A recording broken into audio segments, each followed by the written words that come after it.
Welcome back to the Iron Brothers podcast and video.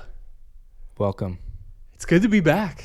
It's great to be back. It's great to be back. It's been a long time. Yeah, y'all thought we were done. No.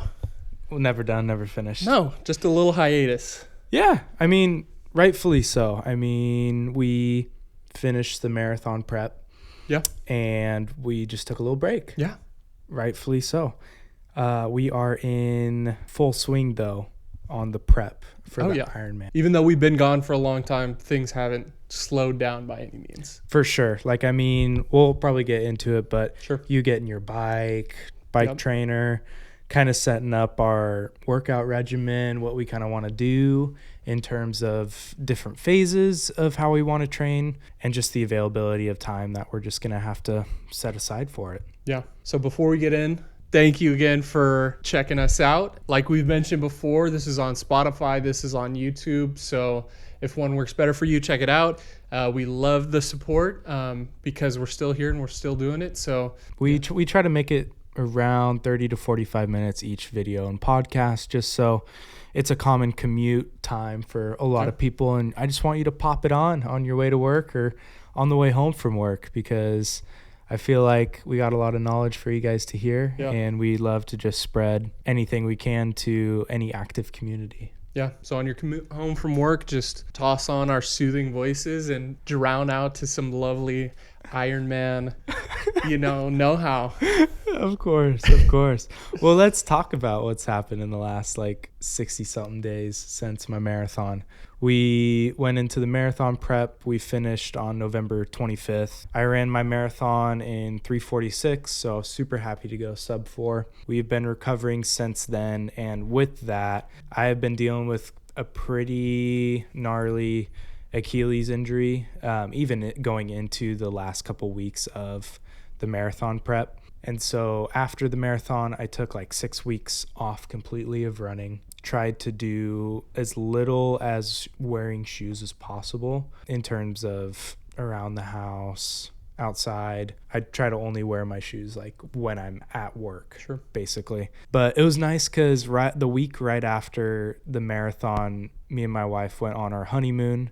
We wanted to do little mini moon right after the wedding, and then we did a bigger honeymoon when it's all cold and wet. And you just freezing want to get out of here? Yeah, freezing in December here in Oregon. So we went to Cancun for a week, so I wore sandals for 7 days and didn't have to feel any Achilles pain. And it was great. And that kind of boosted me into this next phase of training where while I was letting my Achilles recover, I wanted to do a lot more bike training. And so I got my bike trainer set up at my new house and have been just doing that a couple times a week from the end of November all the way until now. And I even got a physical therapy appointment just because my Achilles was hurting so much. And with what they diagnosed me with was insertional tendinopathy. So it's right at the bottom of the heel where the tendon inserts into the bone, I guess. And with that problem, I guess the quick solution of it was rest and switching up shoes. So the shoes that I was running in were the Hoka Clifton 9s. And I didn't know about anything in terms of heel to toe drop before running. And a big shout out to James Bush, who actually kind of told me about heel to toe drop ratios and all of that. But I guess with the Hokas, the heel to toe drop is 4 to 5 millimeters. So when your foot is in the shoe, your heel, however high it is, so in a Hoka, it's 4 to 5 millimeters higher than your toe. Well, previous to the Hokas, I was running in Brooks, and the Brooks heel to toe drop was 10 millimeters. So a lot higher of my heel to toe, and then going straight to Hoka training with really big mile weeks, I think put a lot of stress on that tendon. And so physical therapy said, just try a new shoe, see if that helps, and come back to us if it continues to get aggravated. And I've changed shoes again, and I went back to Brooks this time, and I am doing the Brooks Glycerin 21s. Hold those up. Yep. And so here it is right here. It's pretty good looking shoe. The heel to toe drop in this is, I think, 10 to 11 millimeters. And so my heel is a lot higher in it. My Achilles thanks me greatly for this switch back to a higher heel to toe drop. And I've been running with Achilles pain free for a couple weeks now. And for anyone out there that's going right into running right off the bat, and you're wanting to not have any injuries that come up right off the bat, I say go to either like a podiatrist or physical therapy, or even to like a foot traffic store. Yep. Or in Oregon, we have a place called Portland Running Company. Go there, or Roadrunner, where they can actually assess your running style while you're on like a treadmill.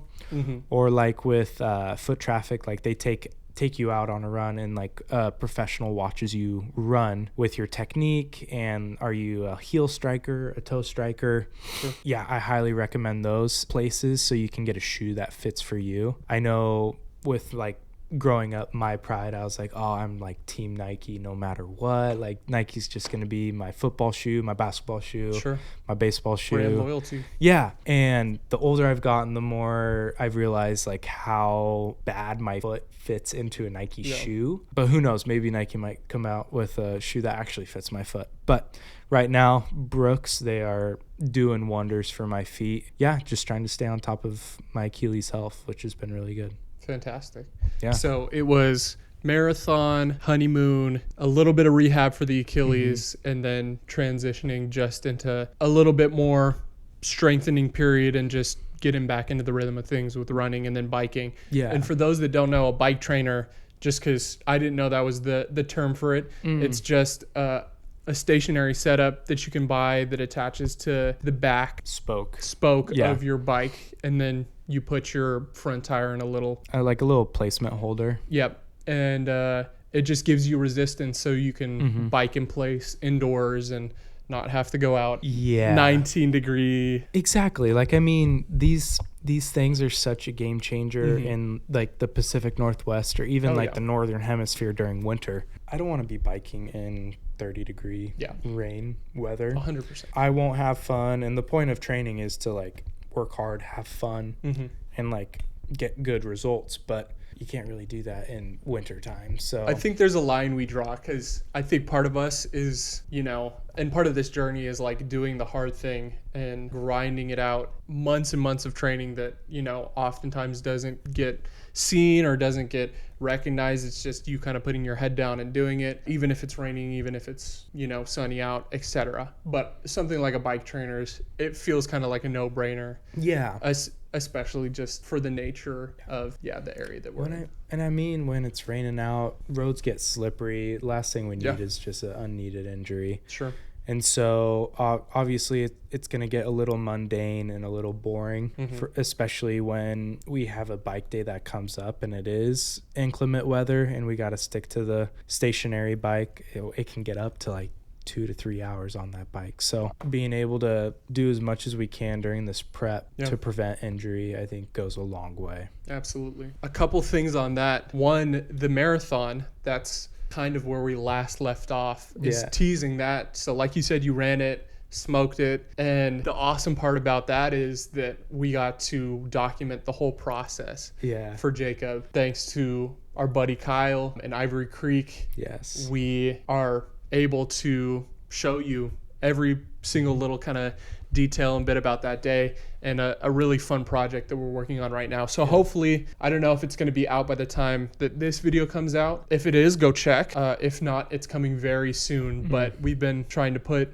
our due time into that project because it's going to be really cool. Yeah, it's been fun because I've been on the other side where I've been anticipating it, but I get little texts of snippets here and there of what's in the video. Yep. And the amount of work and graphic design that you guys put into, I don't want to give too much away, but of like the prep of the layout and the execution of the video, I think is like, I don't know, it's worthy of a Sundance Festival nominee, We'll see.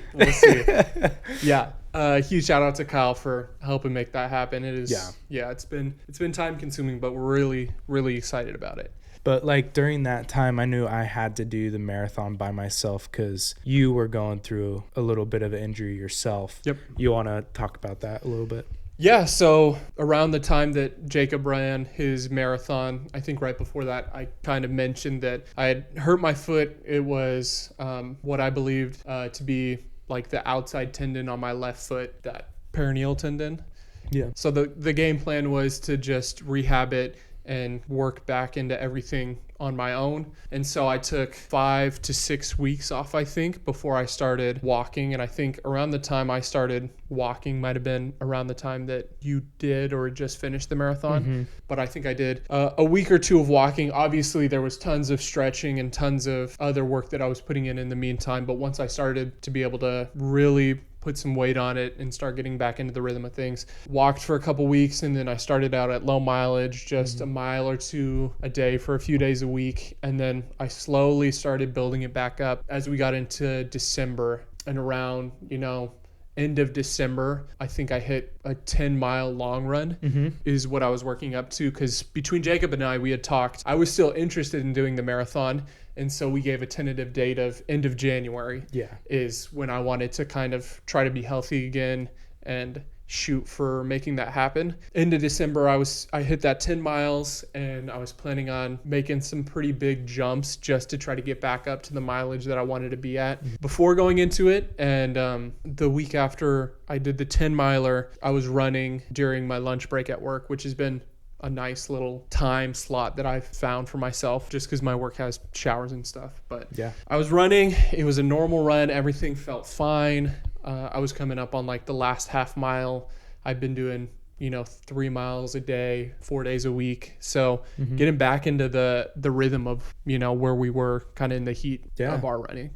And I felt something kind of like pop or snap in my foot, and I just kind of sat down and I texted my wife and I texted Jacob, and I was like, just felt a pop, not sure what to like make of this. I think I'm gonna have to go to the doctor, maybe get an x-ray. Just given the history of what had happened, I figured having that injury beforehand and then working back up that I had done something horribly wrong. And so I kind of hobbled back into the office. Thankfully, there's a little PT office in my building. And so I went and talked to them, and great that they had some time to see me, but they started taking a look at it, feeling around, having me move it in certain ways to see if anything kind of aggravated me more than something else, and trying to pinpoint what might be the problem. And it was the strangest thing. They did the whole kind of examination and there was no pain, nothing. I didn't feel anything. And I felt crazy.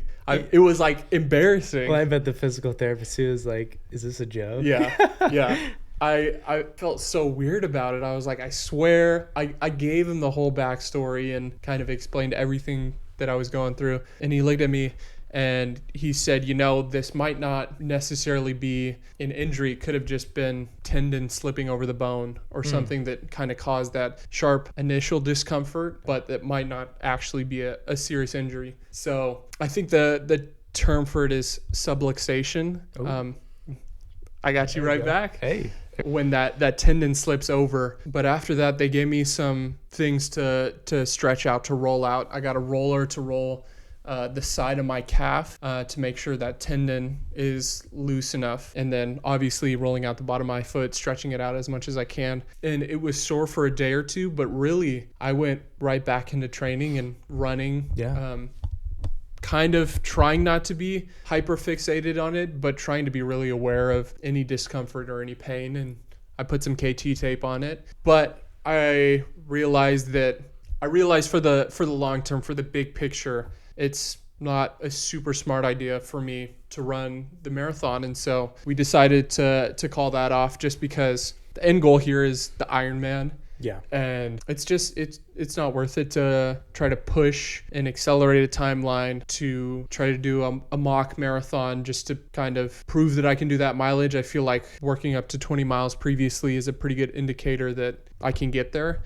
And so since that moment, which has been a few weeks now, it's just been some gradual or some light running just to make sure I'm still in it and being consistent about that, but really taking care of myself and making sure that, I can prevent injury. Yeah. And then also in the meantime, my dad was gracious enough to lend me his old road bike from the 80s, which hopefully I can give you guys a little glimpse at some point. But I was also able to snag a trainer for that as well with the help of Jacob. I think it was $40 on Facebook Marketplace. So I feel like anytime I looked, there was always something on there because people probably use them for a few years. They sit around and and collect then dust. they either collect dust or they upgrade. And Yeah. I mean, one man's trash, another man's riches. So Absolutely. yeah, I feel like it'd be fun to do like a video of like outfitting for an Ironman in terms of just sitting down and just doing the bare minimums of like what it really costs to do an Ironman. Because like you obviously doing the admission fees, but there's these just pesky little things that like you really need for an Ironman, and no one really talks about how expensive it can get. And so if you can find a $40 trainer on Facebook Marketplace, like kudos to you. So yeah, and I'm thinking about all of that right now because having the bike, having the trainer, that's all good, but now I need cleats for the bike. You need the shoes and then the clips. Yeah. And then also, you know, if you want to have helmet. the helmet, riding gear, so any padded shorts or shirt that you want to use, and then maybe a bike computer so that you can kind of monitor certain things. Yeah, tracking your wattage, your power output, your miles per hour, your everything. Yeah, we can get to into that at some point. Oh yeah, that's a whole nother conversation. Yeah, but super excited. It's not hurting you in terms of the foot and the injury as much anymore. And we're kind of going full steam ahead into our Ironman prep. Yeah. Starting tomorrow. Starting literally tomorrow. Tomorrow, January, what's today? 28th. So 29th. Starting January 29th. Yeah. We are actually following a regimen through a book that I bought over Thanksgiving. It's written by a couple, Dawn and Melanie Fink. They've trained thousands of athletes of doing iron distance events, whether that's half iron distance or full Ironman distances. And so I saw a lot of great things in terms of time management, accessibility, and rigor in terms of like they come out with different levels of their program, whether that's beginner program, intermediate program, or advanced. And they solely just do it based off of the amount of time that you have available within the week to train. Not in terms of like how hard you want to train, but just solely on time. Because us like normal working individuals, like we're not full-time sponsored professional athletes where we have the time to do 30 plus hours a week of training. So we kind of have to build it into our daily schedules, and I feel like this was the best book for us. I read through all of it. I'm handing it off to Logan actually today for him to read through it, just to kind of give an example of what a week will look like, especially in our first 10 weeks. Our first 10 weeks is also known as our base phase. And the philosophy that they work through is you have a base phase, a build phase, and then a peak phase.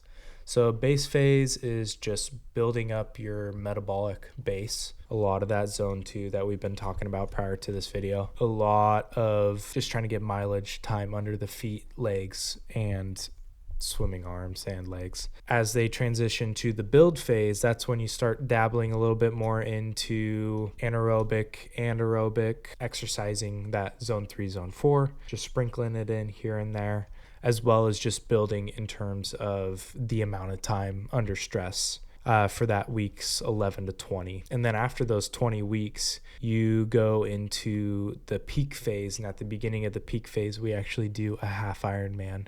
And that's built into the schedule for us. Super exciting. And then the peak phase is just the most training possible in terms of like the time available that we have. But it could get up to 16 to 17 to even 20 hours a week of training. And a lot of years, 20 hours a week, you can sprinkle 2 hours a day. That's like 14 days with like your long ones of 3-4 hours. Like that's a lot of time throughout the week. So we're super excited. We're actually following the intermediate program. So I felt like with our athletic background, with my background of doing a 70.3 already, and in terms of extra time, like I work 3 days a week, 3 12s. and you work 5 8s, Yeah. 8.5. So Yeah. 40-hour week, 36-hour week. We felt like we had enough time to do the intermediate program and not feel the stress of doing the advanced program where we're cutting time into our sleep, our marriage life with our wives, or just like social lives, like going out and enjoying our community. So excited to start this intermediate program. Week 1, they have one rest day every week, but this first week that we're about to start, it looks like Monday, rest day. Tuesday will be a swim workout, which will be like 45 minutes to an hour, as well as a 30-minute zone 2 run. So that's all on Tuesday. Wednesday, it looks like it's a transition workout. So a transition workout, we'll kind of go more into nitty-gritty terminology. That's a good word, yeah, of the different things and workouts that we'll do during this prep. But a transition workout, we'll do a 30-minute bike into a 15-minute run. Thursday, we will do another swim, but instead of doing a run, we'll do a bike. So we'll do 45 minutes to an hour swim into a 30-minute bike ride. Friday, we have no swim, no bike, just a 30-minute run. Sunday, we have a hour bike ride, zone 2, no run. And then Sunday's our long run of 45 minutes, zone 1 to zone 2. And what's great with this book is it lays out how long each workout will be, what zones you want to be in, and as well as if it's a transition workout. So if you have to go straight from one workout to the next, or if you can have a break in between. And I really want to point out, in terms of time management, one thing that Dawn and Melanie really stress on is you just need to find whatever time you can. And I really love that Logan's really practicing one of their pillars, which is working out on your lunch. And they say that same thing. It's like, if you have a lunch hour that you have during your day, take 45 minutes of it, kick out a workout, and then it's a great break from work too. Yeah, it's a great way to clear the head, kind of make a good, like, oh, it's a halfway mark for the day, and only got one half left. So I'm really excited to go through this process of the book as well as its training program. I know when I did the 70.3, it was pretty loose in terms of my programming regimen, but this, we're going to stick to it as close as we can. And the authors of this know that, like, things do come up, injuries come up. They're wanting us to try to stick to it as best as we can. So super excited about this book. Not only does it do regimens, but it has testimonials. It goes through swimming technique, bike technique, running technique, what to do in transition zones. And I feel like we can dive deeper into kind of like more of a summary as well as what we like about the book once you read it. But overall, that's where we're getting it. I don't want the viewers to think like, oh, I'm programming it and like this is all, like, no, like, if you want to do something well, go to a teacher that teaches it well. So that's why I wanted to just do it from a book and kind of go from there. I think that is a great way to look at it, because it's a fairly big undertaking. And I think having something that's planned out, built for something that suits you, is literally one of the best ways that you could approach it. Yeah, like you said, I think we both have a limited resources in the sense of, like, you know, we're only going to have so much time a week to do this. We're only going to have so much capacity to do it, as opposed to some people that might be able to dedicate more time and resources into it. But finding something that ensures that we can maximize all of that for ourselves is fantastic. No, I'm really excited to kind of go through every phase of this training, the build, the base, the build, and the peak, and kind of see our progress throughout it. It has different trials that we do. So we do like an Olympic distance triathlon, then we do a little bit longer distance triathlon, and then we do half Ironman, and then at the end of it, obviously we do the full distance Ironman. But it's going to be a grind. You'll be with us every week to kind of hear how all the workouts went, but also we want this channel to be a fun outlet into how to balance doing a hobby like this, because it's not it's not like another job. It's a fun thing that we want to enjoy Yeah. doing, but also balancing that with work life, marriage life, outside friend life, just Yeah. everything, and just kind of having fun, just kind of operating this into our daily lives. Yeah. And Figure out how to balance it all. Yeah. And I mean, I've always wanted to do a long distance Ironman. Yeah. It's funny because I've like been telling coworkers like, oh, I'm doing an Ironman. You're like, oh my gosh, you're not stopping after the marathon? Like what's the distance? And I tell them the distance, and like the number one response is like, oh, you're crazy. Like, why are you doing that to yourself? Mm-hmm. Or like, oh my goodness, I could never. Yeah. And I don't know. I was thinking like, I'll go off on a little tangent here, but I was on the treadmill with my wife, and we were at the fitness center locally here, and I was watching the Arkansas and Duke game, and Arkansas unranked going against like top 10 team in the nation, Duke. And I just think of like Arkansas beating Duke. It's like, who would have thought, it's like a David versus Goliath. But whenever I think of like David versus Goliath, you always want to make sure you never count David out of the fight. And I feel like with everyone saying like, oh, you're crazy. Oh, like why? Like you won't be able to do it. It's like, oh man, it's just fuel for the fire, fuel to the furnace. Cause I mean, like, don't give me a chance. Cause I know I'll do it, and I know I'll make a big difference. So all of those comments from like coworkers or like people in my life that I know, it's like, oh man, thanks for letting me know it's crazy. I think I know I'm doing something right if you think it's crazy. It's like, thanks for the extra little motivation. Like, talk to a few people about it. It's funny because there's actually a few people in my office that I think have done half Ironmans before. And so I'm just excited to kind of join that club. I think the more that I listen to people talk about it, like from podcasts and other resources, I think one of the biggest things that they harp on is like, anyone can do it. Yeah. Like, granted that you're, physically capable, but it's more so just about putting in the time. Yeah. And like really devoting however much work it takes to get to the point. And once you get there, I think that time and that work that you put in will dictate, how well you do and how fast you do. But there's a direct correlation there of if you've put in those late night hours, those early morning hours, those months of training, then there's no real reason why you shouldn't be able to do it. Yeah, I totally agree. Build the base, baby. Building the base. We are growing the hay right now. Eat the frog. Grow the hay. We're going to put that hay into the barn. Yep. And we're going to do that for the next 30 weeks. Yeah.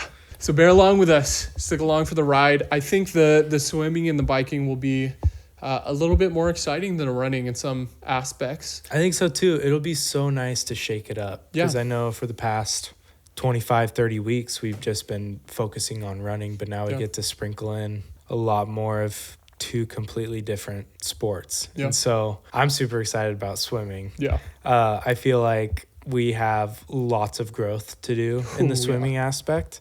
Definitely. But man, what an opportunity that we get to do that. Ceiling's very high for that. Yeah. And hopefully one of the other things that excites me is just being able to like bring the camera along, like toss it on the bike, bring it to the pool, and see if we can't get some of those shots as well. So. Dude, yeah. Well, that just about wraps it up. Thanks for coming back and joining us as, we took a little hiatus, but we, recapped what we've been doing for the last couple months, what we've been working on. Like we said, it hasn't been a lull in that aspect, but getting excited to really kick it into gear with some of the real deal stuff, real deal program. Yeah, no, super excited. The next 210 days, because the Ironman will be on today in exactly 7 months. So 210 days. Join us for the ride if you want to. If not, that's okay too, because we're doing it for us and not you. So I'm be real. So we appreciate you guys, but though. We appreciate you though. Shout out to the real ones who made it this long. For sure. Go ahead and give this a thumbs up, a like, and just continue to follow us for more triathlon and life content. Until next time. Later. Yep. Peace out. Peace. Sick. Let's go. Here we go. Shaking the rust off.